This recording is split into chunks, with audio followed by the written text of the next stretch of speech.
নমস্কার বন্ধুরা, আমি নমিতা আবার একটি নতুন রেসিপিতে আপনাদের সবাইকে স্বাগত। তো আজকে আমি তৈরি করে দেখাবো দেশি বাইলা মাছের পাতলা ঝোল। সঠিক পদ্ধতিতে কিভাবে দেশি বাইলা মাছের পাতলা ঝোল তৈরি করতে হয় সেই রেসিপিটাই কিন্তু আজকে আমি তোমাদের সাথে শেয়ার করব। তার জন্য কিন্তু শুরু থেকে শেষ পর্যন্ত পুরো রেসিপিটা দেখার অনুরোধ রইল। চলুন বন্ধুরা শুরু করা যাক। দেখতেই পাচ্ছ বন্ধুরা, এখানে আমি 600-র মতো বাইলা মাছ নিয়েছি এবং বাইলা মাছটাকে খুব ভালোভাবে কেটে ধুয়ে নিয়েছি। এবার আমি এর সাথে কিছু উপকরণ মিলিয়ে নেব। নিয়ে নেব পরিমাণ মতো হলুদ, লবণ। এবার খুব ভালোভাবে মিশিয়ে নেব। দেখতেই পাচ্ছ বন্ধুরা, সবগুলো মাছের গায়ে খুব ভালোভাবে লবণ এবং হলুদটা মিশিয়ে নিয়েছি। এবার এগুলোকে আমি সাইড করে রেখে দেব।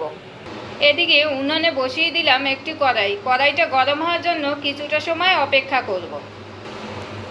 কড়াইটা গরম হয়ে গেছে, এবার দিয়ে দেব পরিমাণ মতো সর্ষের তেল।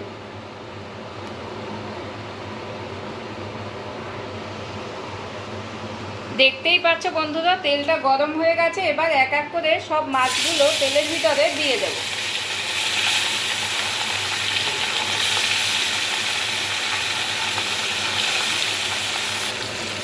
এবার কিছুটা সময় অপেক্ষা করব মাছটা উল্টে দেওয়ার জন্য। মাছটা কিন্তু ভাজা হয়ে গেছে, এবার আমি উল্টে নেব।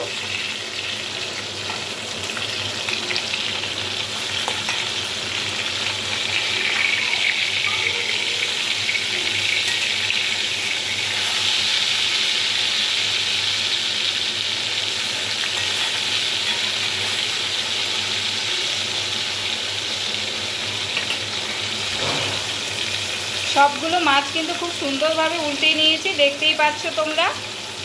মাছগুলো কিন্তু ভাজা হয়ে গেছে, এবার আমি অন্য একটি পাত্রে তুলে নেব। দেখতেই পাচ্ছ বন্ধুরা, সবগুলো মাছ কিন্তু খুব ভালোভাবে ভেজে নিয়েছি, আর মাছগুলো কিন্তু একদম হালকাভাবে ভেজেছি, দেখতেই পাচ্ছ তোমরা। ভেজে রাখা মাছের তেলের মধ্যে দিয়ে দিচ্ছি কিছু গোটা গরম মশলা। এগুলো যখন ভাজা ভাজা হয়ে যাবে তখন দিয়ে দেব বেটে রাখা লঙ্কা বাটা।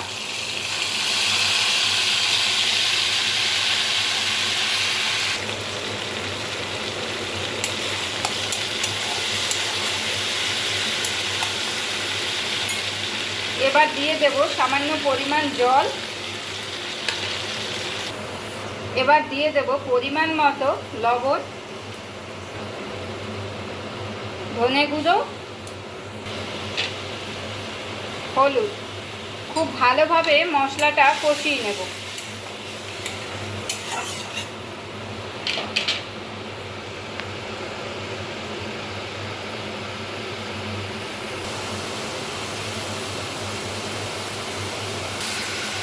দেখতেই পাচ্ছ বন্ধুরা, মশলার গা থেকে কিন্তু হালকাভাবে তেলটা ছাড়ছে, তখন বুঝে নেবে যে তোমার মশলাটা কষানো হয়ে গেছে। এবার দিয়ে দেব পরিমাণ মতো জল।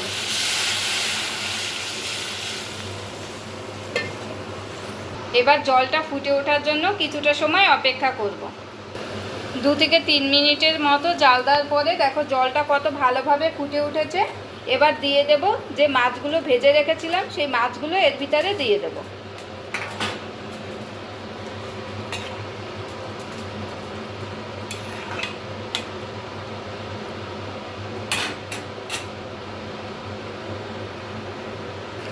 এবার দিয়ে দিচ্ছি 2টো তেজপাতা।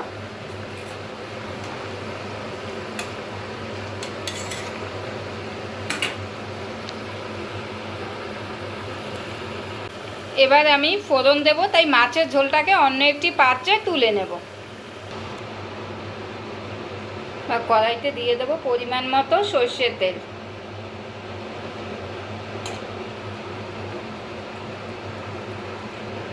তেলটা যখন গরম হয়ে যাবে তখন দিয়ে দেব গোটা জিরে। জিরেটা যখন ভাজা ভাজা হয়ে যাবে তখন দিয়ে দেব বেটে রাখা জিরে বাটা।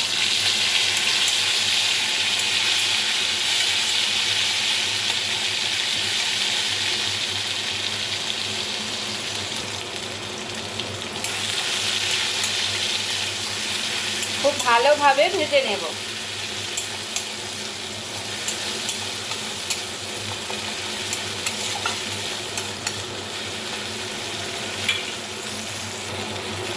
এগুলো কিন্তু খুব সুন্দরভাবে ভাজা হয়ে গেছে, দেখতেই পাচ্ছ বন্ধুরা। এবার এটা আমি মাছের ঝোলের ভিতরে দিয়ে দেব।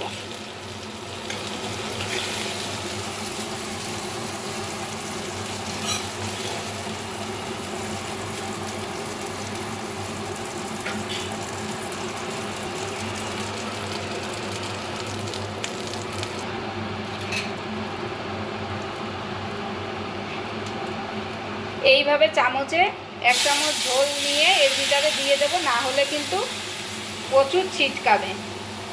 এবার আমি কড়াইয়ের ভিতরে মাছের ঝোলটা দিয়ে দেব।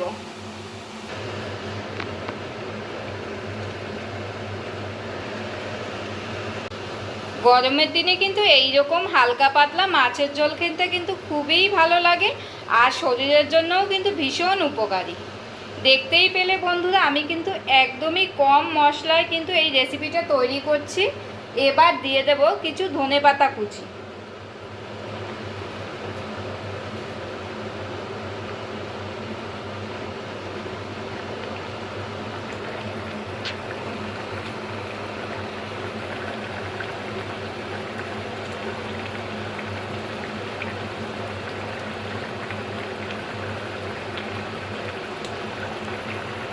এটা পুরো তৈরি হয়ে গেছে, এবার অন্য একটি পাত্রে তুলে নেব।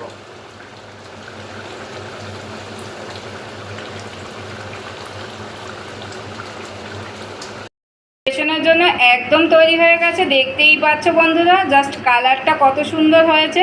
আমি কিন্তু খুবই কম সময়ের মধ্যে এবং সামান্য কিছু মশলা দিয়ে এই রেসিপিটা তৈরি করে দেখালাম।